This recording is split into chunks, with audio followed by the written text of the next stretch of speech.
Nós vamos estar diante de uma carta, ou se você preferir de forma bíblica, um livro da Bíblia, que foi escrito no ano de 61 depois de Cristo, por volta de 60 a 61. É a primeira prisão de Paulo, ele está em Roma.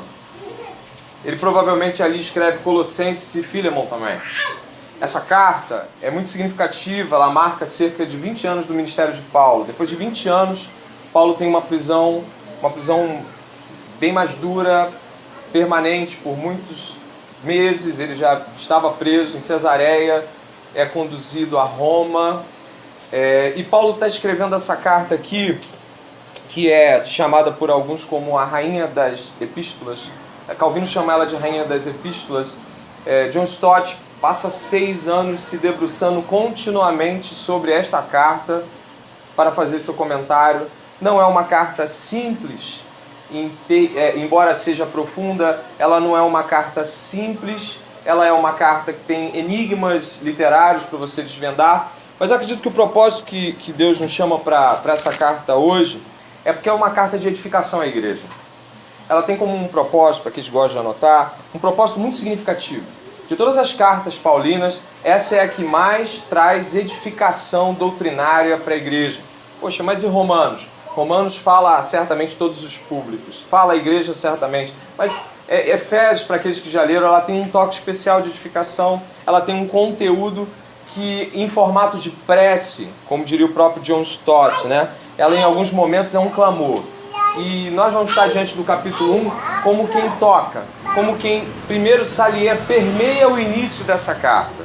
Então nós vamos estar tateando os princípios para que nas próximas 4 semanas, ou 3, contando com a de hoje, a gente possa entender melhor aquilo que é o plano de Deus através do livro de Efésios. Mas hoje, certamente, Deus tem porção dele para nós. Amém? Certamente. Antes de iniciar a carta, eu queria lembrar de uma história, que não é história com E, mas história com H. Quantos aqui já ouviram falar do Dia de Ação de Graças dos Estados Unidos? É a 4ª quinta-feira de novembro. Eles têm por hábito celebrar um período muito distintivo da história norte-americana, 1620. Após a chegada do navio Mayflower em Massachusetts, eles passam cerca de 3 anos.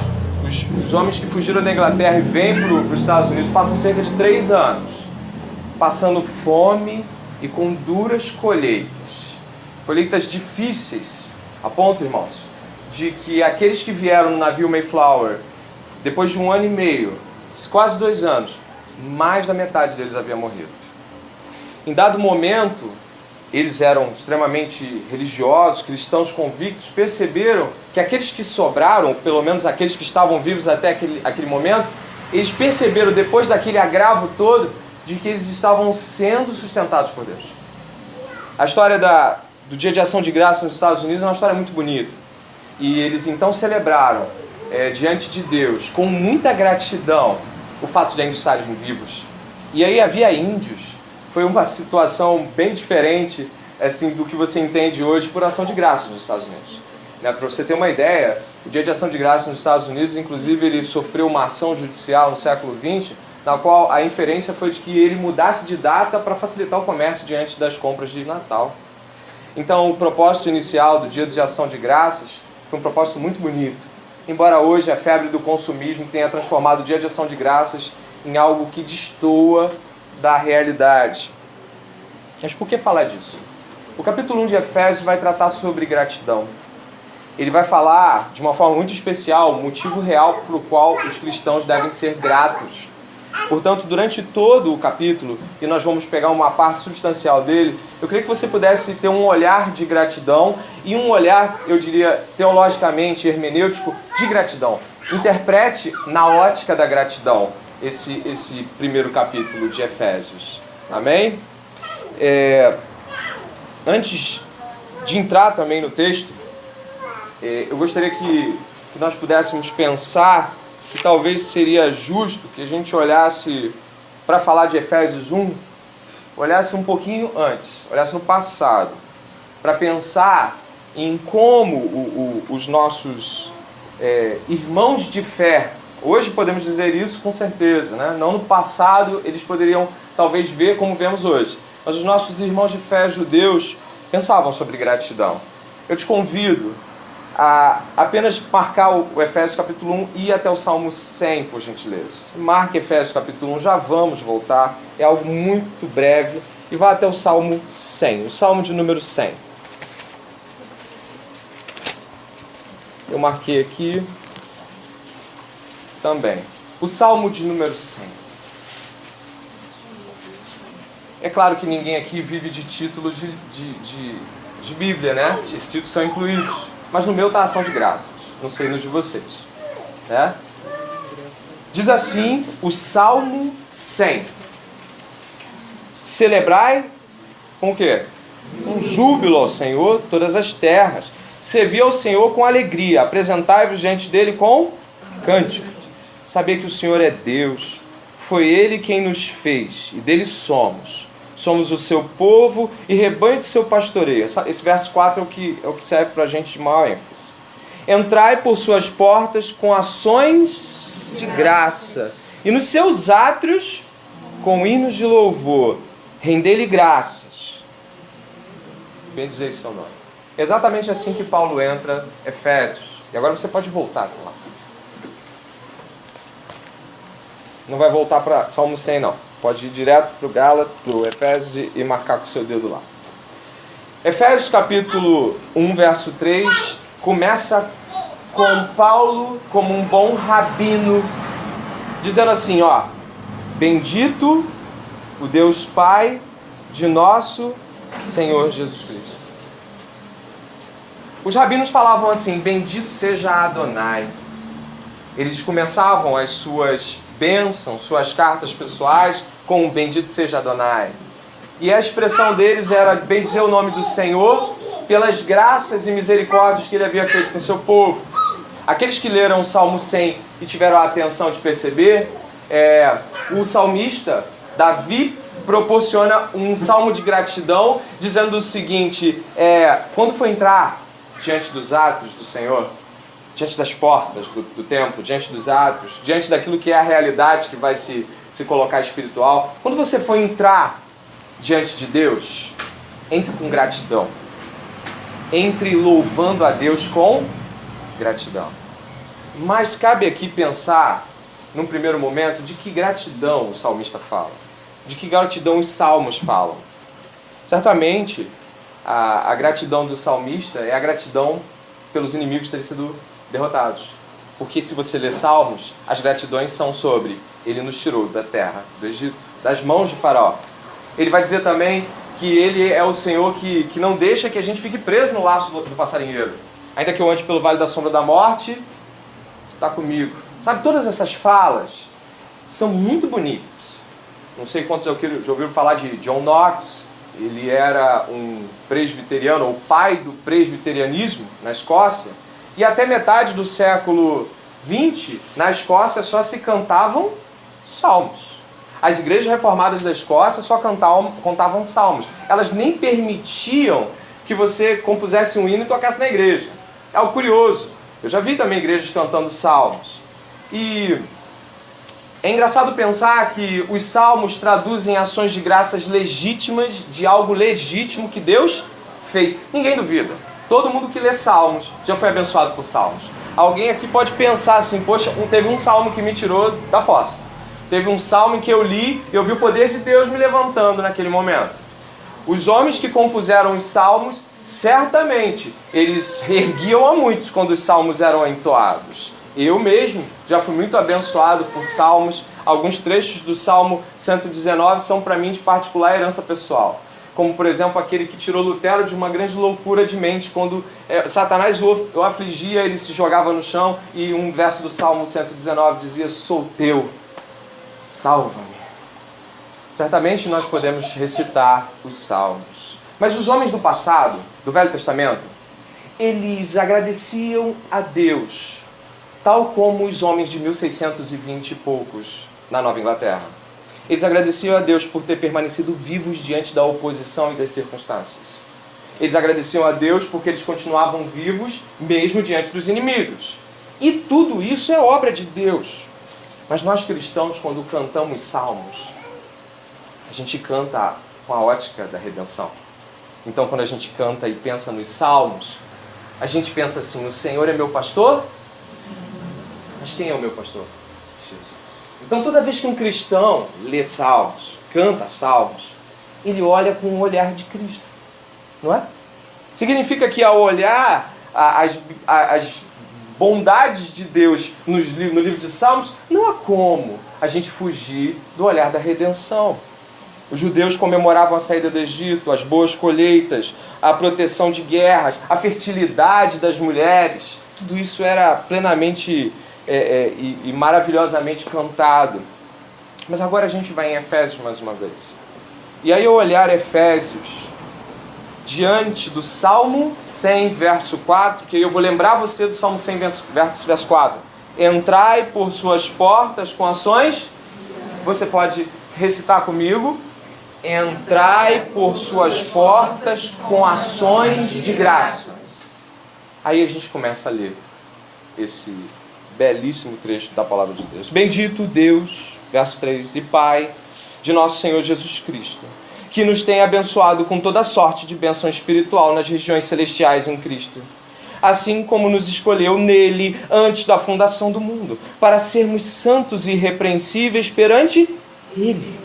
E em amor nos predestinou para ele, para a adoção de filhos por meio de Jesus Cristo, segundo o beneplácito, ou seja, o bom propósito de sua vontade, para louvor da glória de sua graça, que ele nos concedeu gratuitamente no amado, no qual temos a redenção, pelo seu sangue, a remissão dos pecados, segundo a riqueza da sua graça, que Deus derramou abundantemente sobre nós, em toda a sabedoria e prudência, desvendando-nos o mistério de sua vontade, segundo o seu beneplácito, que propusera em Cristo, de fazer convergir nele, na dispensação da plenitude dos tempos, todas as coisas, tanto as do céu como as da terra.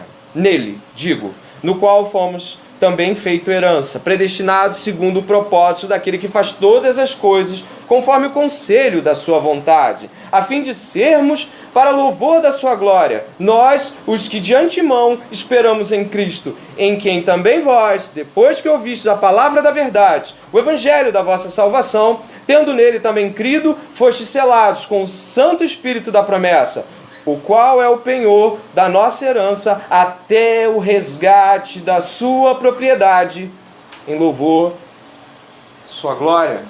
Oremos. Senhor, de graça o Senhor nos recebe essa noite. E diante da inutilidade cantada nos versos aqui pelas irmãs, é com mãos vazias que nos chegamos a Deus, completamente sem nada a oferecer. Alguns de nós talvez com dilemas internos incríveis. Senhor, estamos todos quebrados diante da Tua presença. Se o Senhor não falar conosco, sairemos pior do que entramos. Tem misericórdia de nós, Senhor. Opera em nós um grande milagre essa noite. Opera em nós um grande milagre. Tem misericórdia da nossa pequeneza e das nossas limitações. Em nome de Jesus, clamamos por misericórdia e graça. Que essa seja uma noite onde aqueles que entram pelas portas possam ser marcados por essa palavra. Marcados pela palavra da verdade. Selados com o Espírito da promessa. Louvamos o Teu nome e dependemos do Senhor nessa pregação. Em nome de Jesus. Amém. Salmo 100 é um salmo que faz sentido, sabe? A Palestina é um dos lugares mais populosos do mundo, caso você não saiba. Se você tivesse uma colheita ruim, morria gente de cara, um monte. A gente tem trechos em livros bíblicos de gente comendo até filhos por fome. É trágico porque é uma situação de muito preenchimento populacional e se a demanda não for atingida, as pessoas morrem. Logo, quando eles estão louvando e agradecendo, é porque, ufa, passamos mais um dia vivos. Você já chegou em casa assim? Você já chegou em casa dizendo, eu não acredito que eu sobrevivi a esse dia? Você já chegou em casa dizendo assim, ufa, eu não acredito. Hã? Então, tem gente falando, pensando alto. Trabalhando dia após dia, sol a sol, dores, trem, ônibus, faz faculdade, sai do trabalho, volta à faculdade, sai, entra, casa, tem filhos, lutas, e tudo isso. Você imagina, eu penso, se isso fosse o fim da vida, se o fim de todas as coisas fosse chegar até a igreja e agradecer a Deus porque você não foi morto? Será que você já pensou se todos os domingos o que de fato fosse nosso símbolo de gratidão diante da graça benevolente de Deus fosse dizer que nós ganhamos um aumento? Já pensou se todo domingo a gente viesse aqui para dizer: puxa vida, eu fui curado, puxa vida, sabe? Não falaríamos mais do que os homens do passado falaram nos Salmos. O salmista Davi tinha um limite até onde ele poderia falar, como também foi dito aqui nos cânticos. Na verdade, na reflexão, Davi foi até onde Davi conseguia entender. A revelação precisava ser mais plenamente compreendida. Então, existe algo maravilhoso acontecendo aqui, que eu acho que é algo que nós devemos pensar. Quando Davi fez o Salmo 100, ele não sabia do que nós sabemos. Ele não sabia, por exemplo, que quando nós entramos em oração, nós vamos muito além de onde eles iam. Davi não sabia que quando nós agradecemos, nós atravessamos algo invisível e vamos até o lugar onde Jesus Cristo está exaltado. Davi não sabia que um dia talvez chegasse o ponto dos homens estivessem orando e se comunicando com Deus de tal forma que eles romperiam o aspecto visível da nossa relação com o que está acontecendo ao redor e iríamos direto para as regiões celestiais. Todos nós que estamos em oração ou oramos aqui hoje, ou vamos orar ainda nessas nossas vidas, nós ultrapassamos o aspecto visível que Davi podia tocar e vamos até onde é o trono de Deus. Isso é o começo da gratidão de Paulo. Ele vai romper com a gratidão de bendito seja Adonai, porque nos tiraste da terra do Egito. Ele vai romper com bendito seja Adonai, porque nos deste uma boa colheita. Bendito seja Adonai. E ele certamente já fez essas orações antes da sua conversão. Agora ele diz o seguinte: pode olhar com seus olhos, louvar com seu coração. Bendito seja o Deus e Pai de nosso Senhor Jesus Cristo, que nos tem abençoado, não com colheitas apenas, não com coisas materiais, mas Ele tem nos abençoado com toda sorte de bênção espiritual nas regiões celestiais em Cristo. Quando um crente ora e agradece, ele ultrapassa os limites de onde Davi jamais foi. Ele chega aonde mais ninguém, certamente, senão os cristãos, senão aqueles que estão plenamente conectados com Jesus Cristo essa noite, podem ir. Quando o Salmo 115 vai dizer: os mortos não podem louvar. Não tem como morto louvar, vai dizer o Salmo 115. Pode parecer só assim: poxa, é onde eles conseguiam entender? Sim, certamente. Mas talvez os homens do Velho Testamento não soubessem que quando Billy Graham estava nas suas últimas horas de angústia, R.C. Sproul há pouco tempo também estava já com o coraçãozinho já fraco, Russell Shedd já dizendo: eu estou sendo desmamado do mundo. Talvez para ele soaria utópico dizendo o seguinte: você sabe que quando Russell Shedd, R.C. Sproul, você sabe quando Billy Graham ora, ele chega até o trono do Senhor e está ao lado de Deus quando se comunica. Existe uma graça a ser de fato agradecida essa noite, que quando oramos e estamos diante do altar de Deus, onde Cristo está. Nós ultrapassamos aquilo que é tangível e falamos direto com as regiões celestiais, direto com Deus. Bendito seja Deus, porque Ele dá todas as coisas, mas a primeira bênção que temos a agradecer é: falamos diretamente com Deus, diretamente com as regiões celestiais. Para um judeu era interessante, porque o judeu ele se via, e eu acho que você tem certeza e sabe disso, o judeu ele se via certamente como Deus o havia dito que era: raça escolhida, vocês são escolhidos, eu peguei vocês, eu construí vocês. o judeu se via como povo escolhido. Isso aí você não tenha dúvida. Deus escolhe Israel, escolhe diante de todas as nações e declara que não escolhe Israel porque eles não têm nada para oferecer a Deus. Ele escolhe Israel pelo beneplácito da sua própria vontade. Deus escolhe um povo e o planta. Isso que você vai encontrar aí mesmo no verso 4, onde diz: assim como nos escolheu nele antes da fundação do mundo, para sermos santos e irrepreensíveis perante ele em amor. Sabe o que quer dizer? Eu vou até o ele. Quer dizer que o povo judeu era o povo escolhido de Deus aqui na terra. Você entende? O povo judeu, ele foi o povo que Deus escolheu nessa terra para dar testemunho dele. E a gente fala assim, amém. Mas e agora? Agora, observe por favor. Verso 4 de novo. Assim como nos escolheu nele antes da fundação do mundo.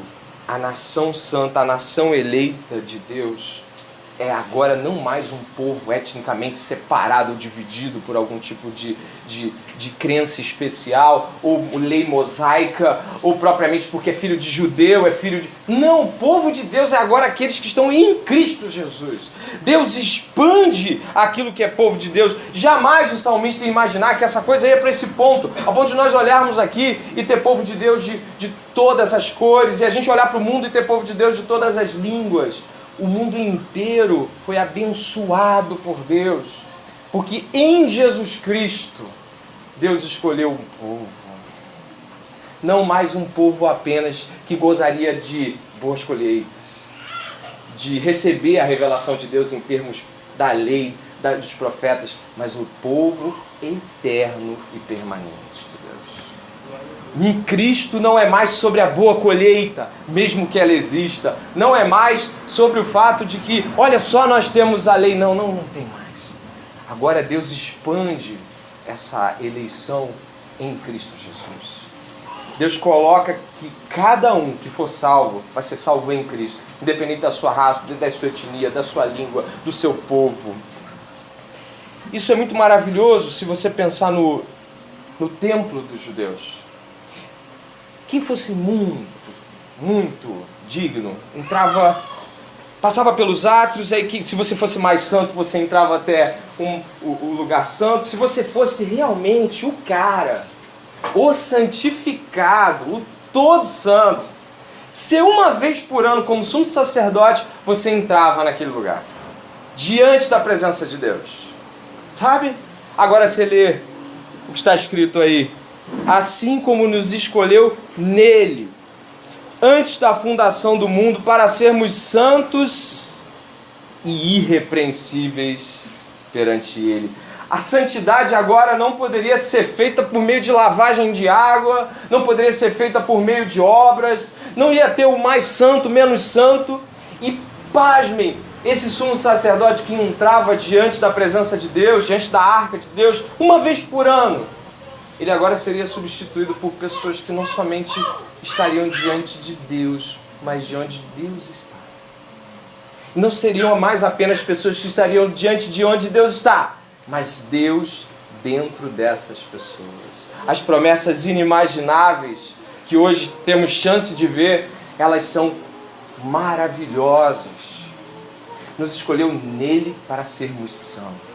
Não mais um punhado de alguns sumos sacerdotes ao longo da história de Israel, mas todos que estão em Cristo Jesus e foram escolhidos em Cristo Jesus. Isso é grandioso. Todos nós, essa noite, podemos louvar a Deus por essa graça.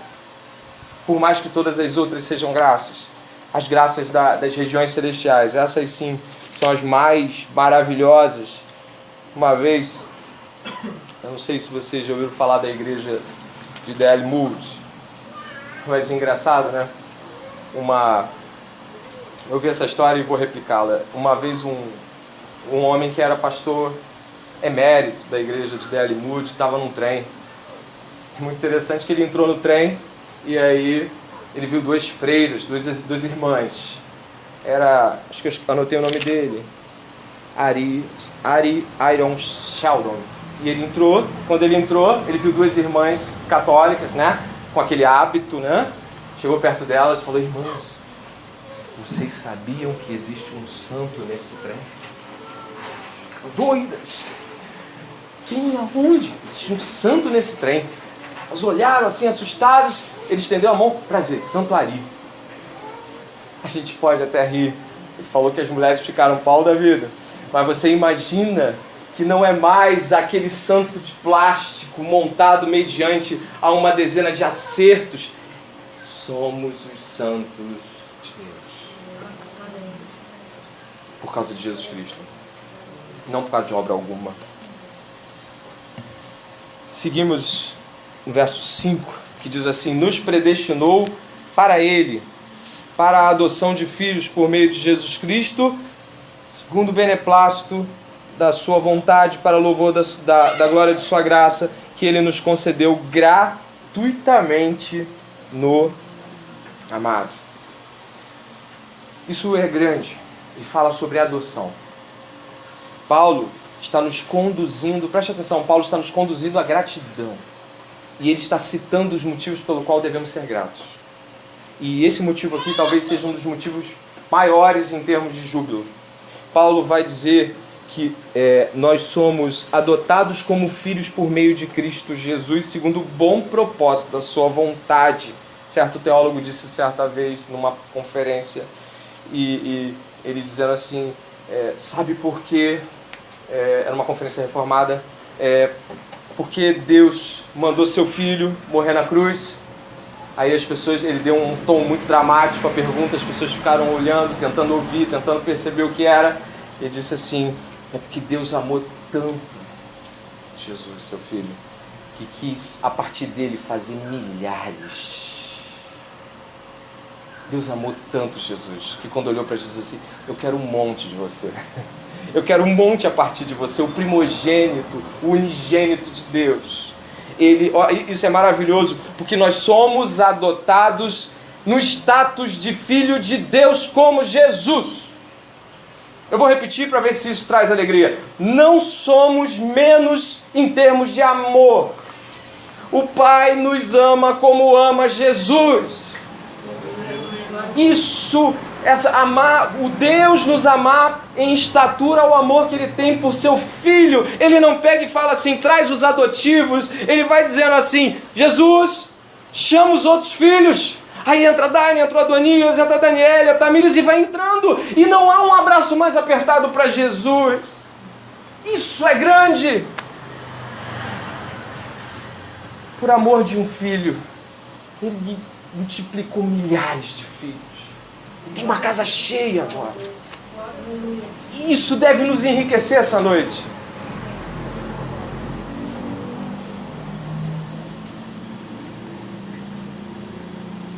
George Muller, louvado seja Deus. George Muller tem um livro. O Diego já me mostrou esse livro. Onde ele deixa bem claro de centenas. Claro que o livro não traz isso em termo quantitativo, mas George Miller diz em certos relatos de que centenas de suas orações, até milhares delas, foram respondidas. Enquanto ele viveu nessa terra, cuidando de 10 mil crianças no seu orfanato, ele orava e o pai dele respondia. O pai dele respondia igual responde Jesus. A adoção. A adoção.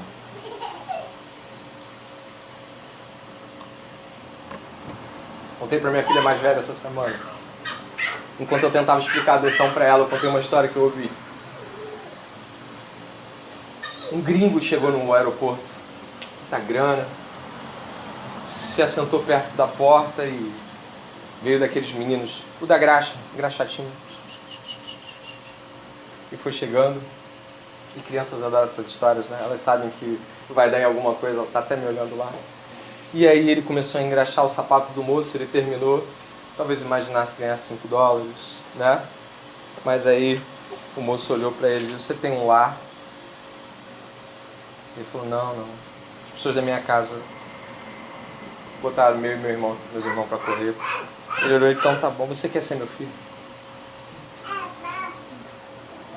E ele olhou assustado pasmo diante da benevolência e falou, sim, quero. Ele pegou o menino, levou no carro. Quando abre a porta, é uma mansão. O menino está olhando e aquilo é demais para ele.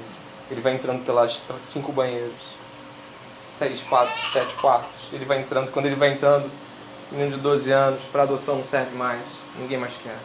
Ele olha para aquilo tudo. Quando ele puxa o guarda-roupa, ele fala assim, ó, é tudo seu. Era do meu filho que morreu. Agora é seu. O menino está parado. Ele não tem o que dizer. Ele não sabe o que dizer. Ele não sabe por quê. Ele não sabe o que virá depois. Ele não sabe o que é ser filho de um pai tão rico. Ele não sabe por que o pai tão rico quer. Ele não sabe por quê. Ele só está ali. Se a adoção não puder tocar os nossos corações essa noite, nada mais pode. Se a graça de Deus não derramar em nós hoje, aquela criança não tem a mínima ideia de por que ela está ali. E quando Paulo nos escreve Efésios capítulo 1, ele está consciente que a igreja não agradece pelos motivos certos. Quando Paulo escreve Efésios capítulo 1, ele tem certeza absoluta que a igreja não agradece por aquilo que deveria agradecer. Ela está mais disposta a agradecer o concurso que ela passou, a grana que ganhou, o filho que foi curado, do que agradecer coisas como essa. A oração de Paulo, se você quiser até ler comigo, a oração de Paulo é do verso 15 ao 19. Por isso também eu, tendo ouvido a fé que há entre vós no Senhor Jesus e o amor para com todos os santos, não cesso de dar graça por vós, fazendo menção de vós nas minhas orações, para que o Deus, nosso Senhor Jesus Cristo, o Pai da glória, vos conceda espírito de sabedoria e revelação no pleno conhecimento dele. Perceba agora, iluminados os olhos do vosso coração. Sabe para quê? Sabe para quê? Para saberes qual é a esperança do seu chamamento e qual é a riqueza da glória da herança dos céus. A oração mais preocupada de Paulo é: a minha expectativa é que vocês possam entender o que nós temos. O que nós temos. Essa é uma carta de herança, onde a igreja percebe o que ela recebeu de Cristo. Verso 7, no qual temos a redenção pelo seu sangue, a remissão de pecados, segundo a riqueza da sua graça. A palavra redenção aparece 10 vezes na Bíblia Sagrada. E agora fique bem assustado. Ela aparece apenas 8 vezes na literatura grega. 8 vezes, em tudo quanto foi achado de livro grego, 8 vezes. Redenção é comprar um escravo e soltá-lo. Por isso é raro. Por isso a citação é rara. Pagar o preço por aquele escravo e soltá-lo. E existe algo muito grande nisso, porque nós somos redimidos por Cristo Jesus. Eu queria que você pudesse abrir Efésios 4:8. Efésios 4:8 vai dizer assim, ó. Efésios 4:8. Por isso diz, quando ele subiu às alturas, levou cativo o cativeiro e concedeu dons aos homens. Até aí você fala, poxa, maravilha, Deus... Mas sabe o que essa expressão quer dizer dentro daquele conjunto explicativo cultural? Que Deus leva os cativos e os concede de volta, e os libera de volta e ainda os abençoa. Mas olha o que foi escrito no verso 7. E a graça foi concedida a cada um de nós segundo a proporção de quem? Mas aí você tem que ler o verso 6. Diz assim: um só Deus e Pai de todos, o qual é sobre todos, age por meio de todos, está em todos.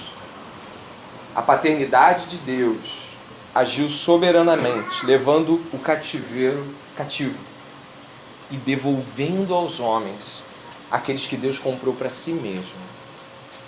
Deus os compra, os liberta e os adota. Isso é lindo, irmãos. se é raro na citação histórica a palavra redenção, a compra de escravos é rara, ela não é citável quando o aspecto é tornar o ex-escravo filho. Isso é coisa de Deus, é obra de Deus. Os escravos foram comprados, libertos e chamados para a família. Isso é obra grandiosa de Deus. É obra enorme de Deus. Só que o problema de ver que nós estávamos livres não do Império Romano, não de nada, estamos livres de Satanás. Deus nos compra de Satanás, esse imperador desse tempo das trevas. Ele compra-nos do império da escravidão, das trevas de Satanás, e a gente não percebe, a gente não consegue falar. A gente não consegue ir ali na rua e falar do amor de Deus. A gente não consegue falar do nosso libertador. Isso é muito louco. Uma vez um pastor da cidade de Aspen, no Colorado, ele foi convidado a pregar numa conferência. E aí nessa conferência, ele foi porque ele era pastor daquela cidade, foi para a África, ficou muito conhecido pelo trabalho missionário e voltou então naquele momento para dar uma palestra em Aspen. E aí, sabe aqueles momentos onde muitas pessoas são convidadas e acabam não sobrando tempo para a pessoa que foi convidada? Você sabe o que é isso? E sabe o que aconteceu? O pastor chegou perto dele, tirou o microfone e falou assim: você tem 1 minuto. Isso era começo do século XIX, final de 19, início de 20. Estava na plateia David Livingstone, missionário. E aí ele foi, pegou o microfone e tinha 1 minuto. E ele perguntou o seguinte: quantos aqui estão orando pelos 32 norte-americanos presos no Irã? Eram 4.000 pessoas na plateia. Quase as 4.000 levantaram a mão. Ele falou: muito obrigado. E quantos aqui estão orando pelas 32 milhões de pessoas aprisionadas por Satanás no Irã? As mãos se abaixaram. Poucas pessoas levantaram a mão. Ele fechou a Bíblia e antes de dar 1 minuto ele disse: pois bem, eu percebo que vocês são mais americanos do que cristãos. Se nós não valorizarmos a redenção de Cristo Jesus, não seremos capazes de anunciá-la. Se nós não valorizarmos a liberdade do cativeiro das trevas, não seremos audaciosos em anunciá-los. Nós não oraremos por pessoas, oraremos por pessoas que gostamos. Nós não seremos capazes de orar por aquele missionário que pediu ajuda. Você não sabe quem é, mas você está orando pelo filho da mulher que está com câncer, mas você não consegue orar por aquele missionário, porque você não valoriza. Como não valoriza, não ora. Como não valoriza, não fala: envia-me a mim. Como não valoriza, não vai. Fica. Não é possível anunciar a redenção se nós não valorizamos isso. Vamos lá ao capítulo 1 mais uma vez. Verso 7.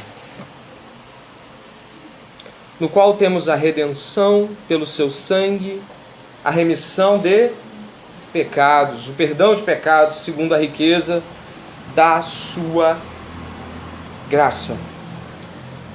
Perdoados os pecados.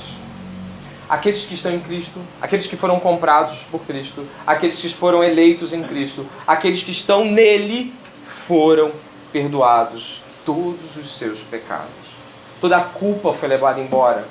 Todo aquele peso que estava nas costas do peregrino de John Bunyan foi levado embora. E ele está leve, está livre. E isso é muito glorioso. Aqui no final do versículo diz que é segundo, repare por favor, a riqueza da sua o quê? Graça. E cabe uma distinção aqui muito interessante. O capítulo 2, 4, vai dizer assim, ó: mas Deus, sendo rico em quê? Cabe aqui uma distinção de graça e misericórdia. Eu também peguei aí de um teólogo que eu vi explicando isso de uma forma tão simples, tão maravilhosa. Misericórdia é quando um pai disse: se fizer isso, te dou 10 palmadas bem fortes. Lá naquela área lá. E aí o filho: vamos ver. E ele fez. Quando terminou de fazer, o pai pegou e deu 5. Pá, pá, pá. bateu 5. Ele se tremendo e falou, papai, não eram 10? O pai falou assim, isso é misericórdia, 5 eu não vou te dar. Mas graça é aquele filho que foi diante do pai, fez a besteira, o pai pegou ele, puxou pelo braço, ele já esperando, o pai falou, vamos tomar sorvete. Tomar sorvete? Se você brincar na analogia, sorvete é muito diferente de uma palmada. Na verdade não é nem o oposto, é o absurdamente diferente do que se esperava. Deus nos chama para Ele quando nós merecíamos apanhar duramente pelo que fizemos. Então, quando você lê aqui comigo que Ele nos perdoou pela riqueza da sua graça, é porque Ele não deu meias palmadas, Ele não deu 5 chineladas. Deus nos chamou para o banquete. Após nos perdoar, não nos aplicou uma punição para você ver como é o gostinho do que você merecia. Ele nos tira e aplica isso tudo em Jesus Cristo. Cada um de nós. Cada um de nós. A beleza da graça de Deus é porque ela não é somente a graça que não faz o mal, mas não é a graça apenas que retém a ira, mas é aquela que proporciona a beleza e a bonança e o amor e a ternura a quem merecia apanhar. E Paulo está dizendo, a gente merecia apanhar muito, a gente merecia a morte. Mas ele não usou apenas de misericórdia, ele foi gracioso, ele pegou as riquezas da graça dele. E é claro que a brincadeira do sorvete é insuficiente. Ela é apenas uma analogia parca. Deus nos levou para o seu banquete. Isso é lindíssimo. Verso 8 e 9. Diz assim, verso 8, que Deus derramou abundantemente sobre nós em toda sabedoria e prudência, desvendando-nos o mistério da sua vontade, segundo o seu beneplácito que propusera em Cristo. A palavra que eu pego aqui para pensar com os irmãos é a palavra mistério. Deus nos desvenda o mistério da sua vontade. Eu estava diante de um aluno do 6º ano que logo após eu ter declamado coisas acerca de vocês têm que parar e pensar na vida, você tem que parar e pensar por que você é, por que você existe. E é um menino de 10 anos sentado à frente, simplesmente paralisado com toda aquela fala filosófica. Ele parou, olhou para minha cara. Qual o sentido da vida? Deu um clique nele. Ele parecia uma estátua. Ele parado assim, me olhando. Eu falei, eu vou te contar o sentido da vida. Espera um pouquinho. Terminei aquela coisa toda. Fui pro corredor, enquanto andava, eu falei, mistério da vida. É descobrir que nós fomos feitos para Deus, filho. E que somente nele podemos encontrar sentido para a vida. E você só vai encontrar sentido nele, no Deus bíblico. Aí ele saiu assim. Eu não sei se tudo foi resolvido naquele momento, só queria dizer para vocês que Deus não apenas nos põe no mundo, mas a maior parte das pessoas não sabe por que está aqui. Você vai perguntar para as pessoas, por que você faz isso? Ela fala, para me casar. Aí você para casar, para comer, para morrer, pai, ficar velho e morrer. Então Deus não apenas nos adota e nos joga no mundo e a gente está aqui esperando o negócio acabar e morrer. Não, Ele se revela, Ele revela o mistério e diz, agora eu vou te explicar por que você existe. Você não tinha noção de nada. E sabe o que eu fiz com você? Eu te escolhi desde antes da fundação do mundo. Sabe o que eu fiz com você? Eu te chamei para filho. Sabe o que eu fiz com você? Eu te adotei. Te chamei para as minhas mansões celestiais. Preparei um futuro para você que você nem sabe o que é. E sabe o que eu faço agora? Eu vou te dizer por que você nasceu. Eu vou revelar o propósito da vontade. Ninguém vive sem saber por quê. E aí, de uma maneira linda, Deus se revela e revela a sua vontade. Dê uma olhada, por favor. A gente vai ler do 11 a 14. Nele, preste atenção, Deus se revelando, digo, no qual fomos também feitos herança. Aí você completa sempre que eu parar. Predestinado segundo o propósito daquele que faz todas as coisas conforme o conselho da sua vontade, a fim de sermos para louvor da sua glória, nós os que de antemão esperamos em Cristo, em quem também vós, depois que ouvistes a palavra da verdade, o evangelho da vossa salvação, tendo nele também crido, fostes selados com o Santo Espírito da promessa, o qual é o penhor da nossa herança, Sabe até quando? Até o resgate da sua propriedade. Nós, a igreja, em louvor da sua glória. Você foi feito para mostrar quem eu sou. E até quando, Deus? Até quando eu resgatar toda a minha propriedade aqui na terra. Nos adota, nos escolhe, nos adota, nos redime, nos salva. Vem aqui que eu vou te explicar quem você é. Isso é um pai. O pai cuida, nutre, veste, em dado momento explica a vida. Temos um pai. Nós não estamos soltos no mundo, aqueles que estão em Jesus Cristo. E eu creio que essa noite, e aqui eu termino, irmãos, quando nós nos aproximamos, você lembra do Salmo 100? Você lembra do Salmo 100?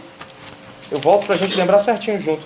Entrai, pois, por suas portas com ações de graça. Vou te perguntar uma coisa, você está reclamando de quê? Você está reclamando da coisa errada, porque não consegue agradecer pela coisa certa. O motivo pelo qual reclamamos tanto é porque não temos consciência do que deveríamos agradecer. Porque quando agradecermos pelaquilo que de fato deve ser o motivo de gratidão essa noite, não haverá mais espaço para reclamações. Não são sobre as boas colheitas, não é sobre o governo, não é sobre nada desse mundo. É sobre as riquezas de Deus nas regiões celestiais que nos aguardam. Se a nossa esperança é dessa terra, somos os mais miseráveis dos homens. Essa é uma noite de gratidão. É uma noite onde gente fraca agradece a Deus, dizendo: tem misericórdia de mim. Eu não sei quais são os seus primeiros agradecimentos. Eu não sei quando é que, quando você entra em casa, ou quando você vai ter o seu momento devocional, eu não sei o que você faz. Mas a minha expectativa como pregador essa noite é que nem somente você, mas eu também, a gente possa entrar agora diante das portas, adentrar o Santo dos Santos, e diante dele agradecer pelo que de fato deve começar a ser agradecido. Obrigado por me escolher, Deus. Obrigado por me adotar. E para não esquecer, obrigado por ter perdoado cada um dos meus pecados. Obrigado por ter me comprado diante de tantos escravos. Obrigado porque o Senhor me revelou porque eu existo. E eu conheço tanta gente que não sabe. O Senhor aprove ao Senhor, pelo beneplácito da sua vontade, que dissesse: vem aqui que eu vou te explicar. Obrigado, Pai. Entrai pelas portas com ações de graça. Essa é uma noite de ação de graças. Vamos orar. Pai, em nome de Jesus.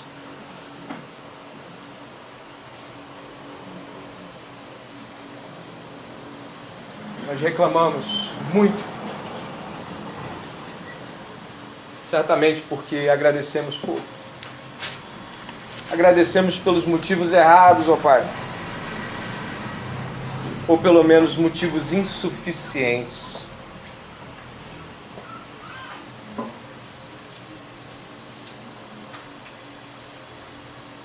Nós agradecemos essa noite. Por sermos feitos filhos de Deus, em Cristo Jesus e como Cristo Jesus. Obrigado porque esses míseros engraxates dos teus pés aqui, essa terra é teu estrado. O Senhor nos chama para morar nas mansões celestiais. E gratuitamente, de forma maravilhosa, o Senhor nos perdoa, nos redime, nos trata como filhos. Não há em nós, Senhor, nenhuma força no corpo que possa dizer assim: eu mereço um pouco disso. Ah, Deus, merecemos ser consumidos pelos pecados que cometemos, pela ingratidão contínua, pelas palavras erradas e sem reservas, reclamando da vida. Nessa noite nós te agradecemos por tudo que tens feito, por tudo que vai fazer, e certamente o que tens feito é essa herança desde antes da fundação do mundo. Obrigado, Senhor Jesus. Obrigado. Obrigado pelo teu amor liberal. Permite que não somente o Senhor possa ser filho, mas tantos outros. Obrigado, Pai. Obrigado por Cristo Jesus, nosso Senhor, em quem temos a redenção. Obrigado porque éramos escravos. Louvado seja Deus essa noite, que nos enriquece. Obrigado, Pai. Em nome de Jesus.